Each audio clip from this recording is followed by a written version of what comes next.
they should not be trying to build a real estate business on the side, right? Their time is best spent. Like one of my students, he makes $250,000 a year in his W-2 job.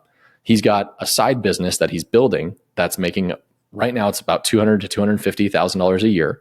And he's like, and he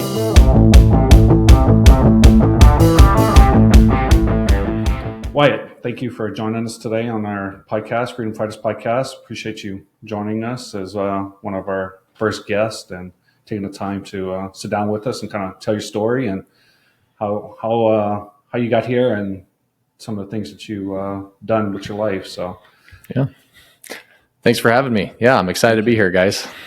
In the basement.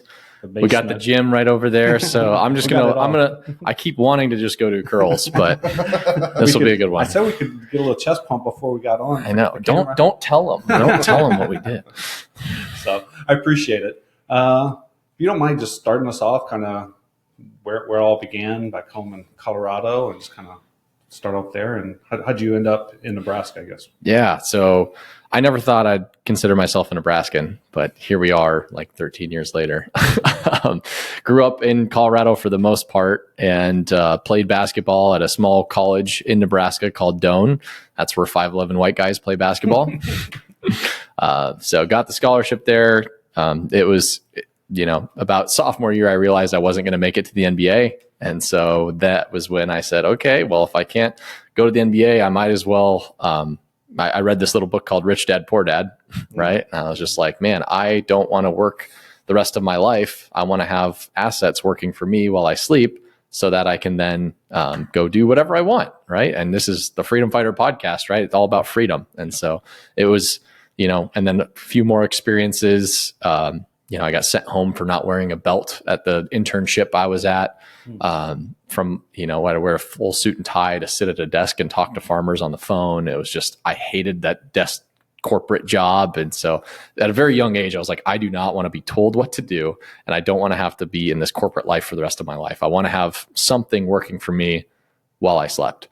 And then real estate became the thing. Naturally, I think that's where a lot of people go to is real estate to have assets working for you. And then I guess I'm probably best known for the kid that took a $200K line of credit and turned it into a $20 million portfolio.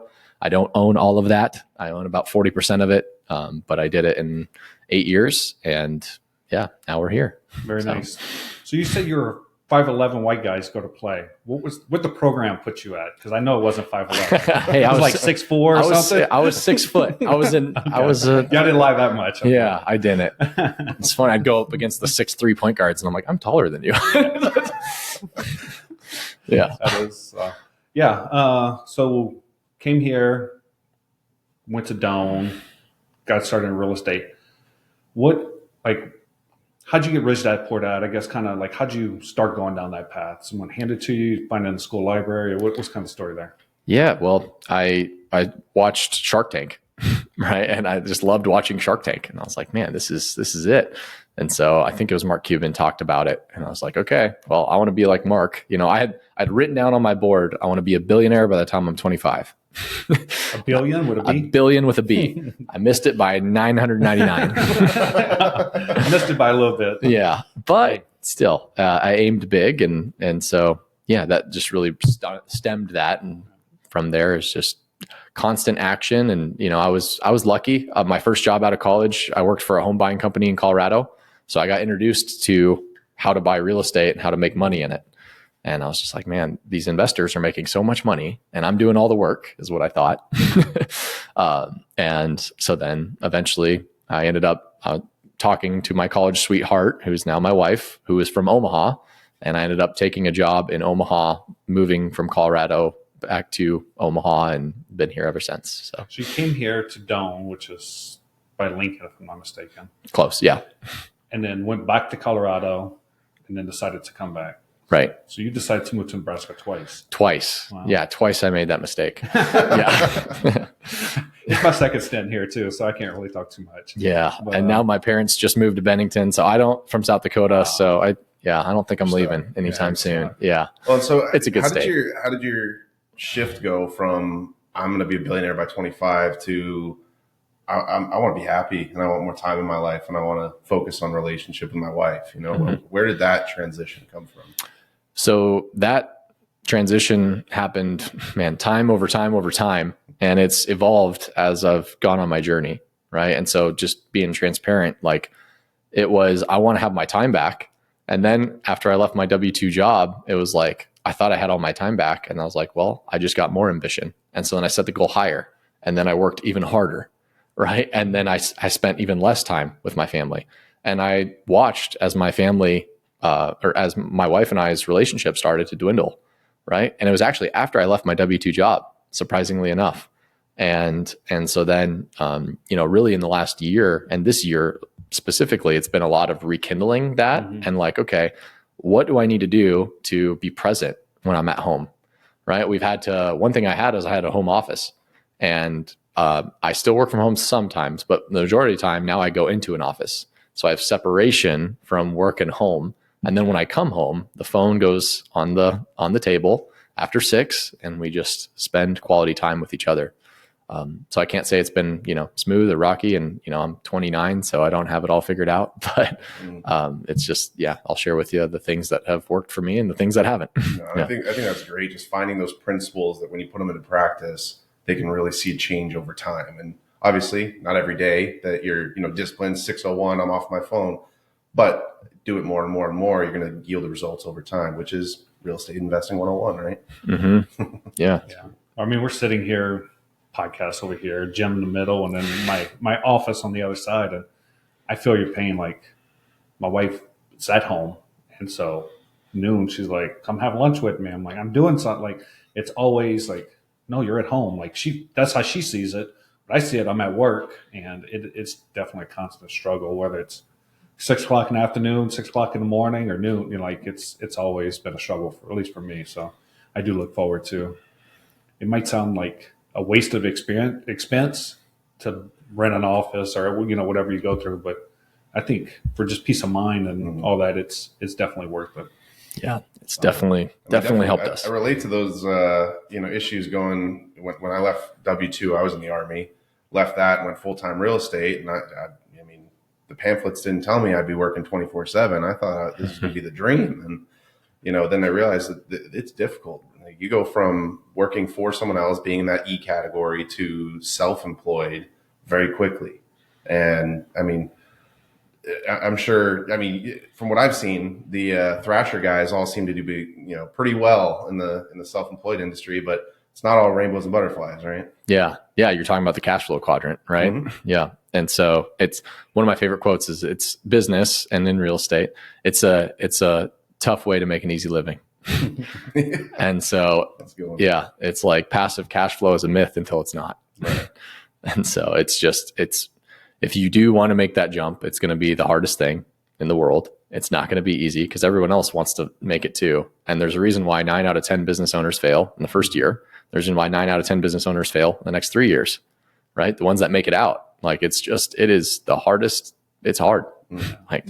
Well, and I know you do some coaching. One thing that I always, tell people is not to make the jump too soon. Everyone says, I watched this guru on YouTube and now I'm ready to jump into it and I want to start wholesaling and I want to start doing this. And, do you have any deals for me? And I'm like, that's not really how this works. But I tell everyone, stay in your W-2 as long as possible. Stash away as much cash as you can and get into a deal on your weekends and go flip a house or go, study underneath someone. Say, hey, I'll go find deals for you. Tell me what neighborhood you want me to door knock or something along that. What is your strategy as far as getting started? Yeah, it depends on where you're coming from, right? So you have a monetary value in the workplace, right? And so what is your time worth, right? And if you're listening to this and you don't know, it's like, dude, you got to figure out what are you worth an hour, right? And then anything underneath that you should not be doing. So I love that one. Yeah. Will you explain how you find that number? Anyone that's listening? Yeah. I mean, if you have a W-2 job and you make $25 an hour, there's your hourly wage. That is what you're worth monetarily. Okay. You're worth it. We're all worth the same to God, but in a capitalistic society, you have a wage that you get paid based off the skill set that you have.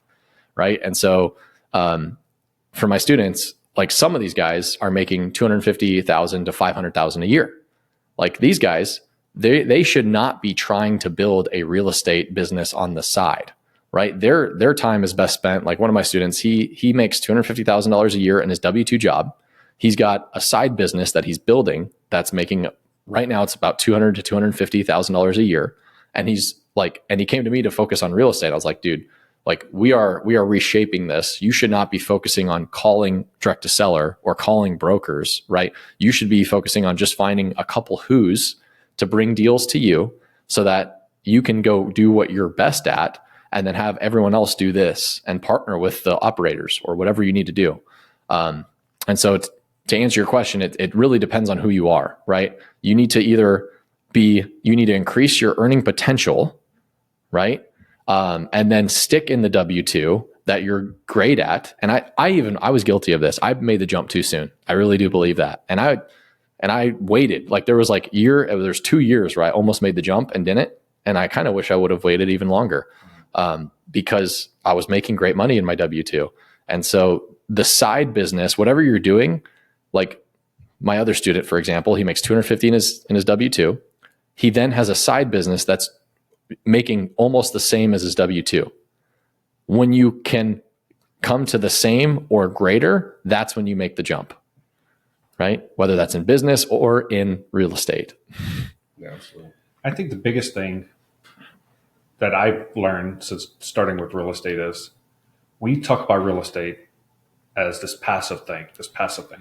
It is not passive. It is a job. Like unless you were making $250,000 a year, you're just going to buy a quadplex every year, taking that, rolling it up, then going that way.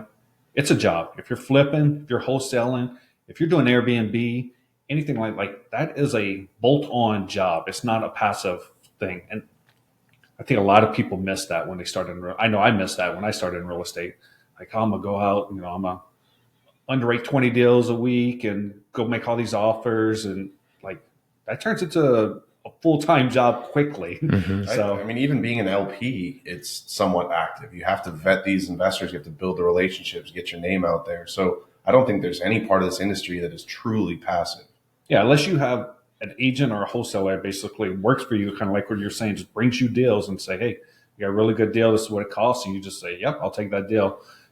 That's about the only way. That's as passive as it's going to get right there. But right. And it's all hard to do. Yeah. So it's all about finding leverage in the workspace, because what you just said is absolutely accurate. There's no passive ever, right? You still have to vet and then say yes. And so that is still active. Yeah. It's very high leveraged, but it's still active. Yeah. So then, how can you find leveraged activities? Well, the steps to wealth, there's 2 steps. It's make a lot of money and then invest it in assets. Mm-hmm. And it's, and I got this wrong because I was thankfully making money and I started investing in assets, and then I stopped my W-2 job. And so then I only had assets, and I started trying to leverage and doing more with this, but then my cash started to go down, and I was like, oh my gosh, like this isn't working. So then I had to recreate my structure to then have businesses creating cash flow to then invest in real estate. Yeah. So I think that advice, maximize your earning potential, buy assets. Yes. That is the key. And I think so many people do it backwards. I did it backwards. We started buying properties too, same way. And then slowly realized we need to pay our bills. Mm-hmm. What do you do when you're asset rich, cash poor? Especially after the interest rates change. Before 3 years ago, you could just refinance the property and pull the money up because everything's going up so quickly.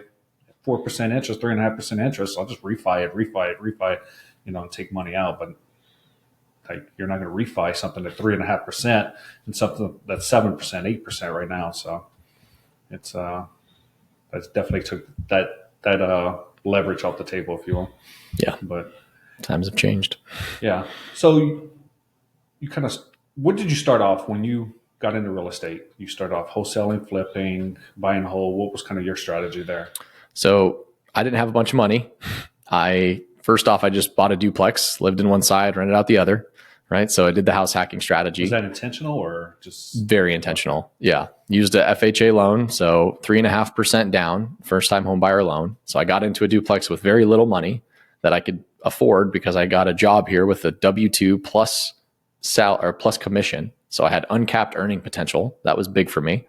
because I knew like I gave a lot more effort than a lot of people in life. I was the gym class hero and all the things. But so anyways, it was very important for me to do that. And so that gave me the ability to get a loan. And then I looked at how can I reduce my biggest expense every month, which was my rent. And so I was paying $900 in rent for a 1-bedroom apartment here. And then I was able to reduce that to zero. And I actually was able to rent my side out and the other side and make $200 a month while living for free, which was awesome. And so that was the first step. It was like, okay, now every single month I'm positive $1,200, right? Compared to being out of it. And so it's like, okay, this is great. So now I can increase my earning potential in my job while saving, quote unquote, $200 or $1,200 every month, and then start to find assets. Now, this was back in 2018 when it was easier to do and interest rates were not as high, right? And so I started using the BRRRR strategy. And if I know you guys know what it is, but if the listeners don't know what it is, that's buying an asset, rehabbing it, renting it, refinancing it, and repeating.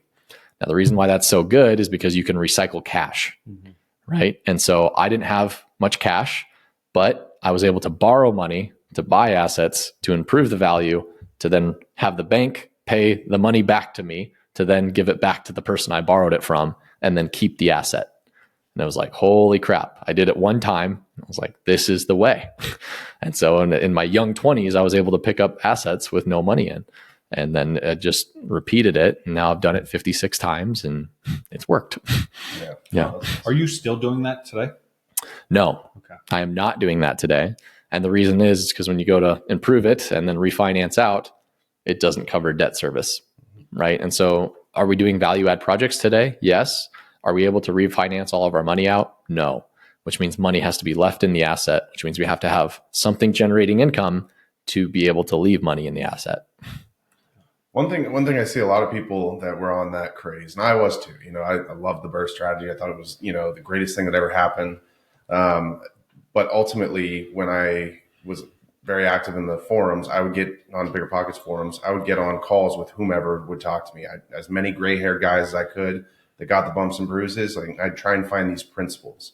And one of the best ones I got that stuck with me is the key to investing is to recover your seed capital as quick as possible. It's not making 80% return on your flip, because if that flip takes you 2 years, you break that down over, like we said, what's your hourly rate? Sure, you made 80% on a flip, but that's like $4 an hour if it took you 2 years. And so it's recovering the seed capital as quickly as possible. And I think that the way that people think about it is very linearly, when real estate there's so many different ways to add value to a property. And sometimes going out and buying a new property for that 13% return isn't as good of an investment as taking that money and investing it into what you already have that you'll recover in the first year. Because if we're looking at 6 cap properties, if you had it all paid off, that takes you 13 years to recover that initial investment, versus putting it into a property where you can recover that in 1 year. That is the key to it. So, we've kind of shifted our strategy around to stabilize what we've already got. I used to have that same dream of, I'm going to have, 5,000 units under management and all that stuff. And then I realized that it could be a house of cards. And I want the stability of knowing that I don't care if a hurricane comes through. I've got a, what do you call it? A pyramid, it's not going anywhere. So what kind of protections have you put in place during a shifting market where we don't know what's next? Yeah, I'd say the biggest protection is I'm vertically integrated. So I think with real estate, the buying and the financing gets a lot of like the hype, but the management is like 80% of it. And so it all comes down to operations. Like if your tenant trashes the place, good luck making money.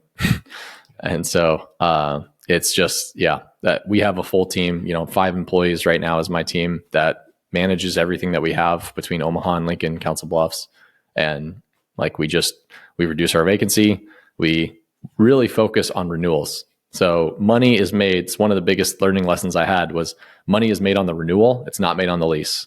And so I had a lot of turn burn in my portfolio, which was I was buying it, I was renovating it low, just getting it good enough, lipstick on a pig. So then have a tenant come in there that maybe we were filling really quick and making some exceptions. And then that tenant then isn't qualified, gets behind on rent. We then end up evicting them. They then hurt the portfolio. And then now we got to redo it and spend, 3 times as amount of money on it and just go through the cycle. And so it's been a lot of learning the operational part of it and focusing on customer experience with that. The second thing, the big unlock for us was then finding the right people to run the portfolio. Because finding maintenance techs was very difficult, and I wasn't the greatest, I came from being a great sales guy. I was not a great manager or systems guy or hiring and fire person, right? I was not. I didn't have those skill sets, and so I had to hire consultants to then help me put in these systems and then find the right people. And so the second thing that we did was we hired good people to take care of the portfolio. And so we check move-in survey scores, and then we check maintenance survey scores. And shockingly enough, as those have gone up, our renewal rates have just slowly started to increase and increase and increase. And it's like, well, provide a good product, keep your standards high so that the people in there are good, and then provide those people a good experience, and good things will happen. So I know it might have been the first time I ever talked to you. You had just brought all your property management in-house because you had bad experience before. And I'm suffering through that as we speak. What made you bring it in-house? And you were 100 units or so in your portfolio at that time. So was it a little bit easier at that number, or I self-managed for the first year or so, got a little over my head, just balancing W-2, balancing everything. And so I had to farm it out. I don't feel like I'm at the point that I have enough units to make it worth my while time-wise, kind of like we were talking about earlier. So what's your experience there, I guess is what I'm getting at. And when would you bring it in-house if you could? Yeah, honestly, looking back at it, real estate was like my business, right? So that was my side hustle that was replacing my W-2 income, and it was a business around it. And what I tell most people is don't do it. Property management as a business is a very low profit margin business. And so looking back at it, I'm grateful that I did, because I'm going to be in real estate and hold real estate long term. But if I look back at it, I wished I would have not done it until I had 500 units, which I don't right now, right? Because of just the scalability of it and the nightmare and the headache and the least profitable. You talk about not doing hourly tasks. I went from making $220,000 a year to making 40. And I went from working 30-hour weeks to working 100-hour weeks. And it was like, what did I just do? Right? It was not worth it. And I don't recommend it to anyone unless you're going to get to 500 plus units and that that's the direction you're headed, because the operations will really matter. What I really encourage people to do is buy it with knowing there's going to be a lax in there's going to be margin that you can afford to lose in management, so that you can go live your life, not have to deal with these issues, and go make more money in whatever you're good at. I'm glad I asked that question. So Yeah. It was insightful. But it's just transparency. I had to fire a property manager. I'm way more happy with who I have. Hopefully they're not listening to this. But still not at that place. Constantly, I found another one that I'm thinking about moving to. But it's hard. Property managers, they don't care as much as you care. They're slow. Like you were talking about, just the turnover. We had a tenant vetted. I don't know exactly what her story was, but they went just do a 3-month follow-up, just check on the unit. She answers the door with a cigarette hanging out her mouth. It's got a cat in the apartment, sticking female hygiene products on the toilet, clogged the toilet, just all from one tenant. So she decided she would leave on her own. So lease isn't up, but she just left on her own. Could see the writing on the walls, I guess. And so now we've got to turn it. Okay. Well, apparently my property manager wants me in writing to say, yes, do the turn. So I didn't realize that. So a week later, just yesterday, I'm like, yes, I want you to do the turn on this property.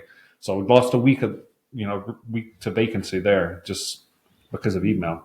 So it's just constantly some versus having it in-house and being able to just do it all yourself. Yes, your people know the system, they know the process, they know exactly what's expected. As soon as boom, it comes empty, 12 o'clock, 12:01, we're in there turning it. So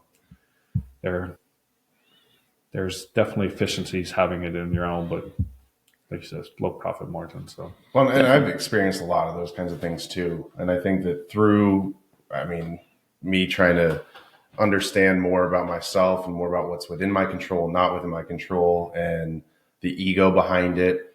What I've found is that most of the problems that happen in real estate are communication or managing expectations. And it's a failure of one of those two things, and all of it is my fault. And, one Jocko Willink's book, I which one is that? Extreme Ownership. Extreme Ownership. Yeah. Read it a couple dozen times. You probably remember the name of it, but I love that. I mean, if one of his juniors messed up, they didn't mess up because they're incompetent. They messed up because I didn't teach them right, or I didn't show them or manage the expectation of this is what I want. And so, granted, if you have to keep repeating yourself 3 or 4 times, maybe it's, right person, wrong seat, or wrong person, wrong seat. And so there's a lot of, I'd say it's a daily conversation that we have in my house. I work with my wife, and she's this far away, so I get it. She recently took up golf, and so it's been a daily. Hey, you want to go to the driving range? I'm like, it's 11 in the morning. We got work to do. But okay, go to the driving range. So, but yeah, we have that daily conversation about like what expectation did we not set? Is there SOPs that we need to put in place? And that's, coming from the Army, everything was SOP driven. From your haircuts to, the way your uniform sits. You said, you get sent home for wearing a belt. To me, that's all military stuff. This is the standard, and this is what we expect of you. And if you don't meet it, it's because you were not following up on the standards. And now it's more of, I didn't explain the standards. Yeah. And dude, everything you just said was so spot on. So spot on. I lived that with property management. It was so freaking hard though, because I didn't know what I didn't know. And so I'm literally muscling this forward with the wrong people in the wrong seat, because I don't know what the right people in the right seat looks like. And so like, dude, I had a maintenance tech that was subcontracting work and just not working. And then he had the subcontractors, he gave them my address because he said I wasn't paying them. And so I got Dirty Mike showing up on a Harley at my doorstep, demanding payment from me. And my wife is like, what the heck is going on? Like she's scared at this point. It's not a fun situation. And then I, fire the guy. He steals the company car. I'm just like, what is happening, dude? And so but it's easy to say right people, right seat. It was really hard to get the right person in the right seat because I didn't know how to hire and I didn't know what that looked like. And so I kept thinking, okay, it's me in my process. Now I got to redo my process. Now I got to redo my process. Now I got to redo my, and so it's hard to like actually make that without having the experience. And that all changed when I hired a consultant that I could then run everything through, and they're like, oh yeah, wrong person. It's like, okay. And now that I've got the right people, it's like, oh, this is what it looks like. And now it's a lot easier to make those decisions and have way higher criteria of a person to hire or a tenant to let in, right? Just because you got to keep that standard high. And I was very much a low standard person on that front. And so that was the biggest shift for me. We've had a lot of virtual assistants. We've had, stateside teams and stuff. And I don't like the firing process either. It gives me anxiety, but when it needs to be done, I find the gumption to do it now, before. There's obviously times where I wish I would have done it sooner, but in the grand scheme, it's a sacrifice of a couple $1,000s for an extra month salary that they probably didn't deserve, but I think my rant after the last time I had to fire someone was that if you are unsure of how to do your job, or you're incompetent, or whatever you want to call it, I can teach that. I can teach an ethically sound person how to do a good job if they don't know how to do it. What I cannot teach is someone who has no ethics and has no discipline how to be honest and integral. And so, when we think of what is the right person, what is the wrong person, for me, the right person is someone who shows up, wants to work hard, does the right thing, is honest. I will find a place for them in my organization somewhere. But the wrong person is just the one who's stealing or cheating the clock or, all that I can't put them in any different job where they're going to stop doing those things. Mm-hmm. And so I think that's where I think of with the right person, right seat, wrong seat. Yeah, I think it's spot on. I would echo everything you said, but I wouldn't even let that quote unquote right person in my organization at this point, unless they already have the skill sets and the experience. Because I will not take time to train you if you don't know anything. Like, it's not worth it. I would rather pay $10,000-$20,000 more for that person that's already plug and play, an A player, rather than come in and be like, maybe you'll be an A player in a year. I don't have time to spend $10,000 or $20,000 for a year with you. Like, it's just not worth it for me. So yeah. You overpay, air quotes, overpay. Yeah. Just for that peace of mind to be able to, hey, they're property management company A. I want them here at my company. You're getting paid $50,000. I'll pay you $60,000 type, general stuff. But so that's kind of your system now, if you will. Yeah, and I wouldn't even say I overpay for my peace of mind. I overpay for my time. Yeah. Because if I'm telling you and teaching you what to do, then that means I'm not doing the other things that I could be doing, like buying and flipping. It goes back to this $25 an hour task. I'll pay you $30 because it's still cheaper than I can do it for. 1,000%. And then it's crazy what has happened in our organization as we've hired the right people. Holy crap. We don't just move like 1.5 times faster. We move 7 times faster because now we've got the right people working with each other. And it's just, wow. Instead of me muscling things forward, I'm actually just getting out of the way because these guys are better than me at it. Like, our property management team has 17 years worth of property management experience with 2 people. And I have 8. You know what I mean? Like, they're more experienced than I am. Yeah. I think that's great info because so often we try to pay less and then expect more versus everyone's out for the deal. Yeah, I'll just pay more and know what I'm getting. So I pay more and expect more. Yeah. Well, and the other thing, back to what you said about finding your hourly rate, taking all the income that you make over the course of a year and divide that by how much you're working. And if that's 40 hours a week, that's 2,080 hours a year. So if you're making 150,000, you divide that down, that's $75 an hour. So why are you doing $15 an hour tasks? Why are you answering phones when you could pay someone $30 an hour to be professional and hold them to that standard? And then you can focus on the $75 an hour tasks. And I think that's one thing is that, people aren't sure when to hire, when to delegate and stuff like that. It's, when you're wasting your time doing things that are, I hate to say it, but below your capitalistic value. Exactly. That's a good way to say it. Yeah.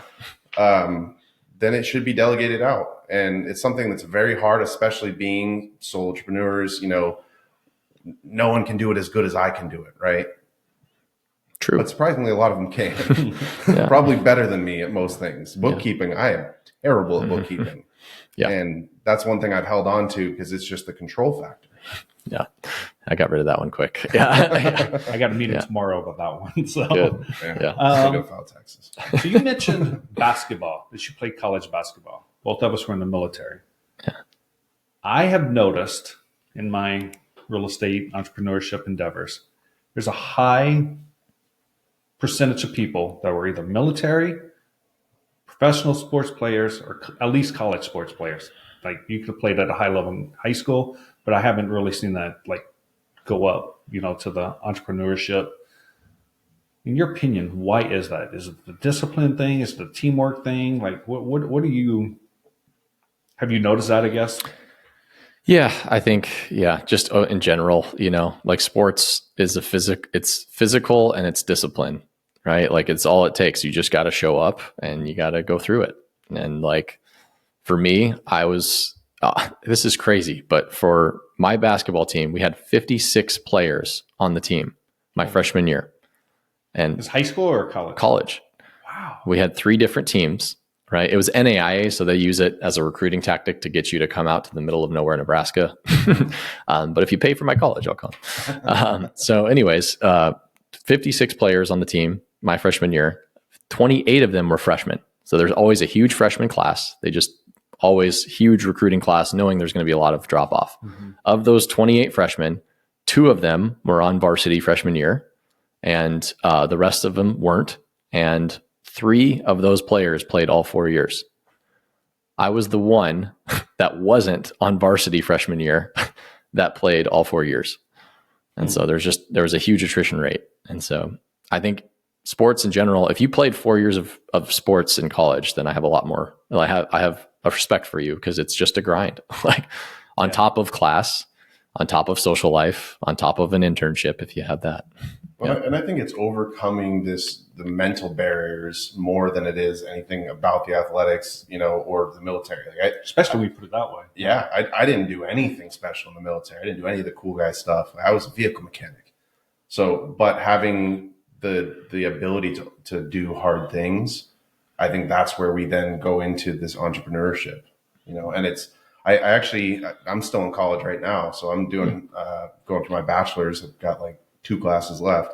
I was doing an assignment last night where they were talking about veteran entrepreneurs versus non-veteran, and then they did a women veterans and women civilians. And what they found is that women veterans have a harder time entering entrepreneur space than a civilian woman would. Mm-hmm. And it's a lot of it is behavioral stuff, but I just think it's fascinating that you bring that stuff up, because there's a lot of truth to it.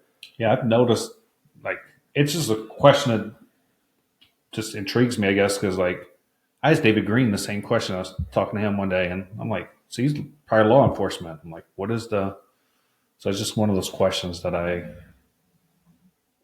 would love to know. I mean, obviously, I'll never know the true answer, but it's just one of those things that just kind of intrigues me. That I say those 2. Engineers is another one I run into a lot of people with, but that's more the systems, kind of, and they make decent money, so it's easier to move into capital, that. Yeah, seed capital. So that's the outlook. So you from starting off, pretty early into real estate and building up a sizable portfolio. I remember when we first sat down, our wives and us sat down for dinner, and you were just asking us questions about what we're doing in the industry. And at that time, we had 2 properties. And so we were just talking about, like, oh yeah, we learned this, we had to rehab this and did this, and all this stuff. And like, oh, so my wife said something about, do you guys own any properties? Like, yep. Yeah, we have some. I was like, oh, okay. Like just one? And you're like, no, I'm at 65. And I was like, what the? So, I mean, how do you, we see a lot of people that have portfolios and they're in your face about it. I have this many and I do this. How do you put a lid on the ego? I wish I could tell you. Yeah, it's a constant battle. And I do. Most men, it's a constant battle. Yeah, it's a constant battle. I would, my wife helps. I'm just kidding.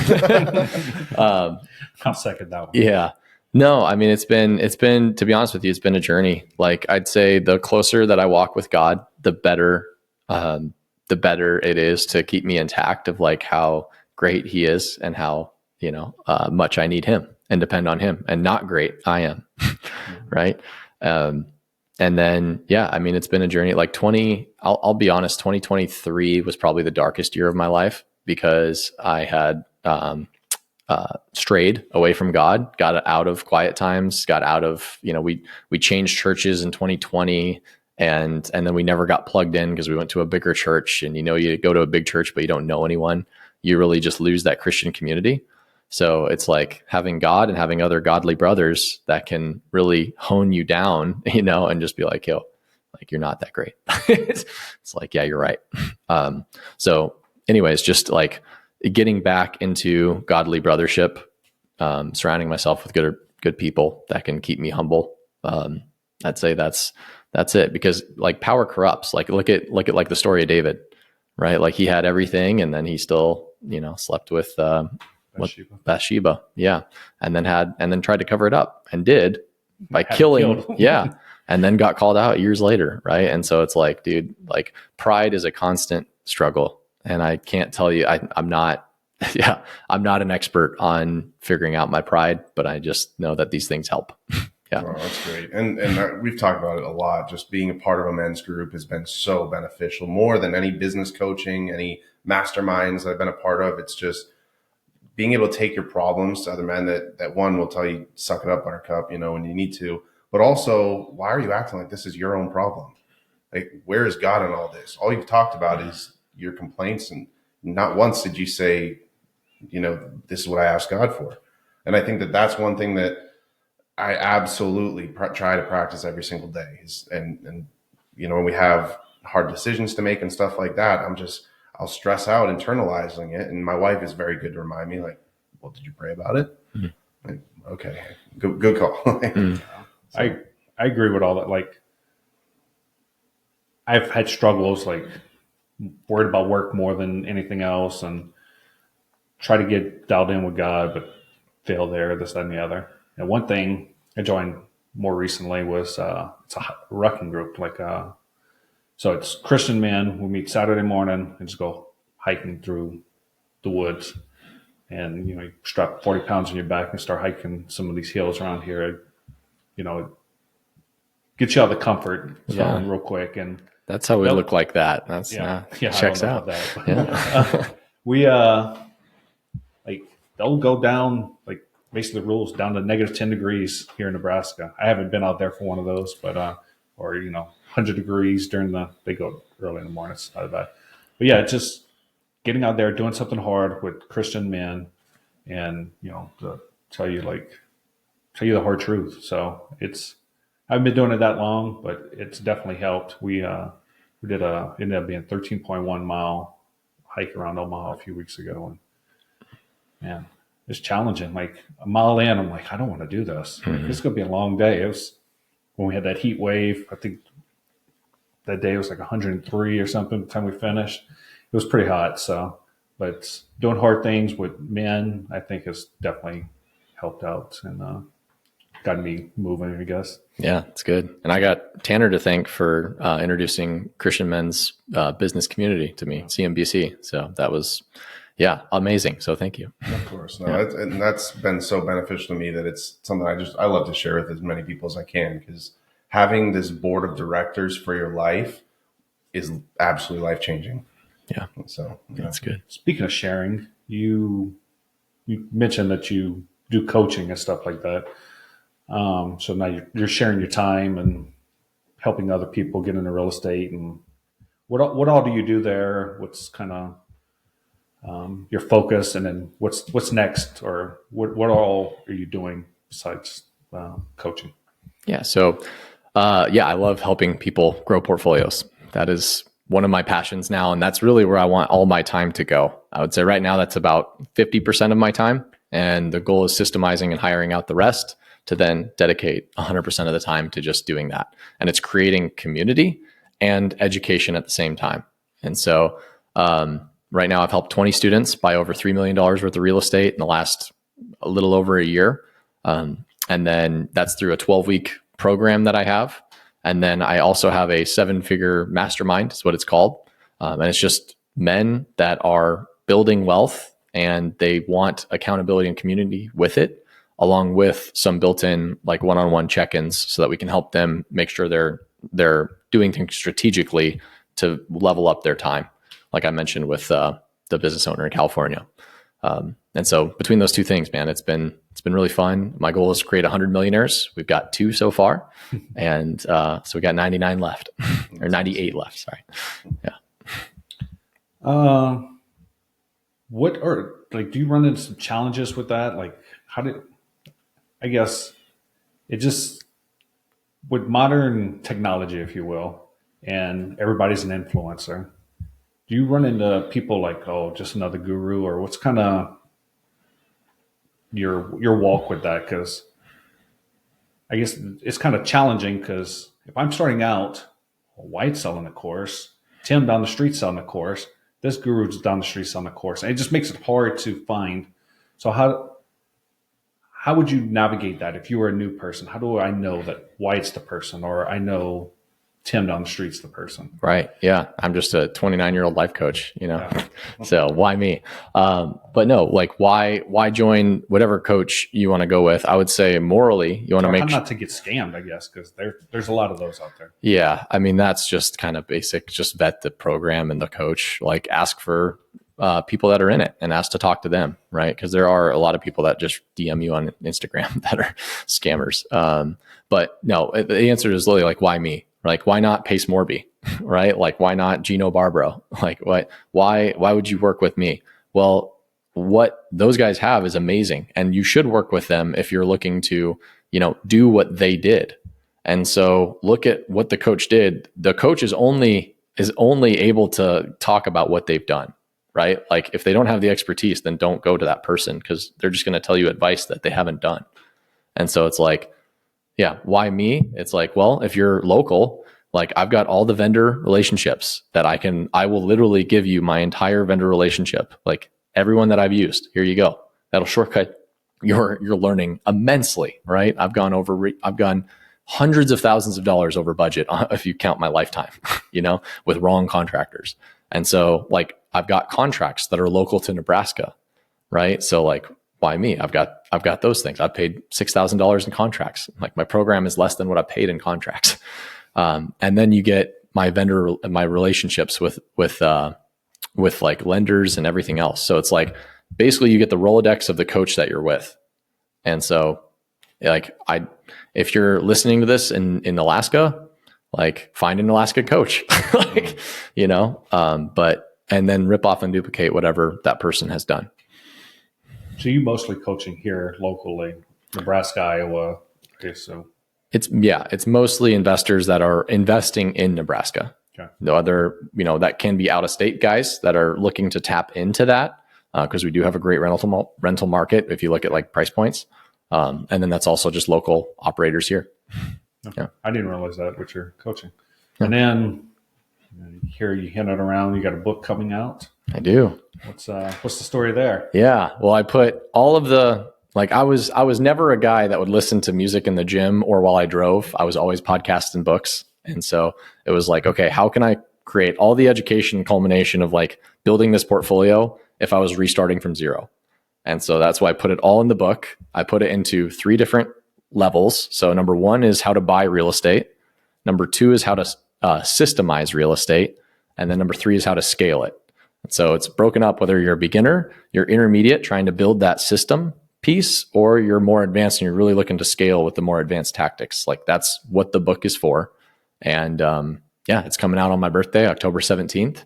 It's called Your First 100 Units, the Real Estate Investor's Playbook to Scaling a Portfolio. Is this self-published, or how did that work?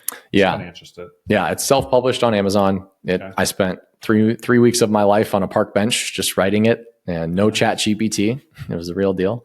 And grammar through chat GPT or anything? Yeah, well, I mean, I did have spell checks, but yeah. So you're going to see how good those Doan English classes are. Right? Yeah. Good. Yeah. But no, I did have an editor. We went through a lot of revisions, and that actually took the longest time. Really? Yeah. The editing took me like a year. Yeah. Awesome. Yeah, we'll definitely be looking forward to it. But you're talking about relationships. I mean, I can think of 2 most important relationships that we talk about here. One of which being, what's your relationship with money? Yeah, I would say it got to be too much last year. Like, just it used to be it was a tool, and then it became an achiever identity, and then now it has shifted back into a tool, right? And so, yeah, I would say a tool. I think it's a good way to look at it, because as Christians, we always hear, sometimes misquoted, but money's the root of, misquoted, money's the root of all evil, or, but it's hard when you get into a job that can produce wealth, can make you a millionaire, can make you a billionaire, to not have that ego, not start chasing it for the right reasons or the wrong reasons or whatever. It's definitely a struggle. So what are some of the things that you've done? You said last year kind of became a struggle for you. What are some of the things that you've done to get back on the path that you want to be on? Yeah, join Christian community. Like, that's been the big one, is like developing the relationship with God again, right? It's like, it's so often when we get away from him, it's like my kingdom, me, look at me. I actually don't need you, right? Like I'm the best. And that turns into like you start reeking of sin. No one wants to be around that guy. Like, right. And no one wants to be around that guy in your family or your friends or your coworkers or your employees. Like that guy is an asshole.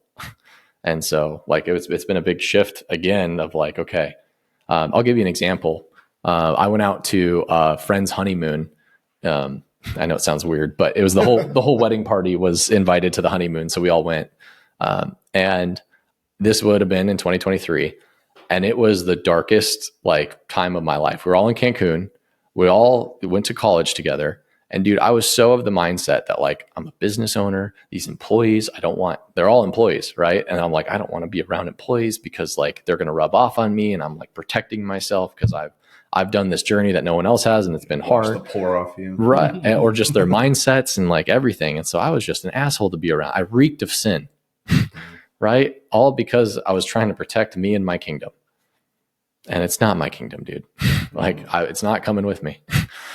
So we had one day where we talked about assets under management, but not in the context of, private equity like we normally talk about it, but in terms of your net worth. And your net worth is assets under management for God, because it all belongs to him. He's just letting us manage it for the time being. Mm-hmm. And that conversation shifted my perspective, because I used to update my PFS, regularly, be like, oh, well, property went up in value. Like let's update that, see where I'm at now. And while I still think it's important to track your PFS more than your bank account, or your income statement, just shifting and thinking, I mean, I'm just managing it for the time being. And where's the most effective use of this money? And sometimes it's giving it to the church because they're doing more good with it than I can do.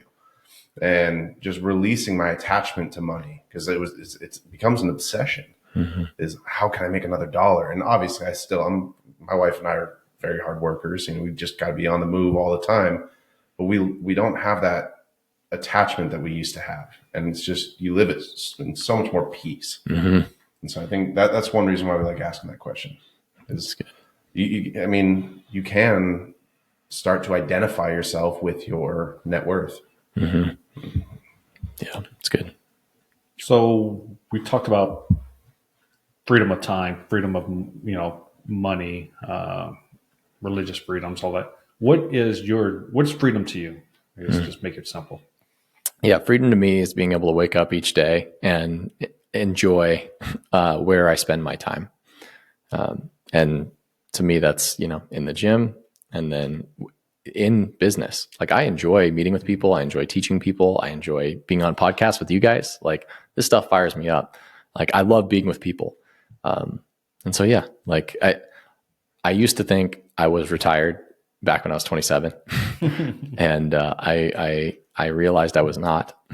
And now it's just like, man, like I really enjoy what I do now. And like, if you really want to say freedom, like freedom could mean no responsibilities. So like true financial freedom, I would say my term has changed from like, even if everyone's doing it for you, you're still going to get phone calls from when something goes wrong. Right. And so true freedom is you sell everything and you just have cash. Right. And you're not responsible for all that stuff. But right now I have a lot of responsibility. And so maybe true freedom down the road is selling everything in one day. But at the end of the day, if I don't have responsibility, then like, what am I going to do? Right. And so maybe even deeper is like freedom is being content with where you're at. Mm. So not 30 yet, you said October or whatever. The wrong side of 20. Yeah. But where do you want to be, say by your 40th birthday, the next 10 years? Like, what do you envision? Do you have a vision for the next 10 years? Like, obviously you're talking about potentially one day selling everything. What's your outlook for 10 years, 20 years, what's kind of the goal, if you will? Yeah. Ironically, I used to have a lot clearer picture of that, but it was a picture that, by the time I get there, it's not even gonna be close. And so what I've realized is I've set more yearly and maybe 3-year goals at farthest. But if I had to like tell you where I'm going to be at in 10 years from now, like I'll have a portfolio that's mostly paid off. My family and I will be happy. I'll be taking the kids to school. I'll be coaching their games after practice. And I'll be doing something during the day, like to be working, doing something, right? Probably on a business or consulting or helping other people build portfolios. And I might be in Colorado. You just say your parents moved here. I know. They'll move with me. It'll be fine. They'll move back. So. Yeah. There was a book, I can't remember which one it was. It was The Science of Money or Millionaire Next Door, something like that. They talk about the income or the net worth brackets. If you guys remember it, definitely let me know because I've been looking for it. And ChatGPT also cannot tell me which book it is. So, but they talk about, when you are a baby millionaire, 1 to 5 million, you get, you go on a couple vacations a year, you drive maybe a Lexus or an Audi or some, nice luxury car. And then they do, go through all the way up to, 25 to 50 million is you have a 10,000 square foot house and, all these things. And, moving up into every a net worth bracket, they get to, when you have a net worth of 500 million, spending money is your full-time job. And I think for me, I don't ever want to be a billionaire. I thought I did at one point, and then I realized they work way harder than I do. And I don't think I have any unique skills like that. I want to get to the point where spending money is my full-time job. And by me, I mean my wife. Because she just brings me along for the ride. But that, to me, it's building up my net worth by taking these risks and flipping more properties, doing bigger developments and stuff like that to then sell it off, invest it passively. Maybe I'm a KP on a bunch of deals and I can just offer mentorship for my equity, and my net worth. And my full-time job is just enjoying life. But what you said about just being content where you are right now, I mean, I got chills because that is something that has been super on my heart because I'm always like, oh, I'll be happy when, it'll be so nice when, but the more inward of being happy where I'm at now and just truly enjoying the journey has brought more peace than that boat or jet or whatever it is that I'm chasing is going to be. Mm-hmm. And especially if you get to that boat and jet and you look around and there's no one around because you spent 120 hours a week and ruin your marriage or you have no relationship with your kids. People hate you because you're are we swearing on this? But all that to say is just I think that is the absolute best advice that you've said this whole time is find a way to be content with where you're at right now. It's good to have goals, but don't focus your identity around it. Mm-hmm. Yeah. Thanks, man. Enjoy the process, not the destination. That's right. Mm-hmm. Yeah, it's my philosophy on goals has definitely changed over military. I had none. I just went to work, did the best I could, and kind of went there. And then the goal is that next promotion. It is, but it's I never had a formal goal, vision or anything like that. And then got into real estate and goals. I'm I've never been all that great at them, but now my perspective on that has kind of changed a little bit. But I think as time goes and we grow and everybody's perspective changes on things. So hopefully things are changing for the better and just not the worse. So is there anything else you want to talk about or throw out? You got any other special request? Anything deep insecurities that you want to have? But are you looking for anything other than you got a book coming out and hopefully people go that route and learn a little bit from you? Yeah, I guess, if we're just talking about ways that I can help people, got the book coming out. So if you want to read it, it's good. I spent a lot of time on it. You're going to put on Audible? It will be on Audible. It may not be on Audible on release date, but it will be on Audible. Are you going to read it? That's the plan. Yeah. Better man than me.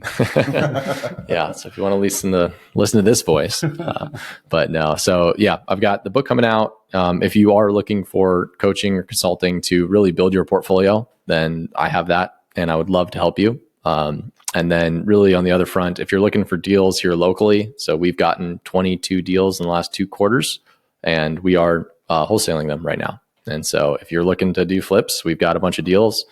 If you're looking for funds for those flips, we also are doing hard money loans now. So got those fronts set up. And yeah, other than that, what's the name of your company? It's on your shirt. But yeah, so Full Circle Real Estate. Yeah, which, yeah, it's a cool story alone as to why we named it. So Full circle, right? Yeah, exactly. So, Tanner, you got anything? No, this is great. I mean, this isn't where we just have you on one time and send you on your merry way. Love to have you back, talk more stories, and see how the relationship building is going. So yeah. Thanks for having me, fellas. I appreciate it. Thank you for coming. Yeah, awesome. Let's go hit the gym. Let's go. Bar it is.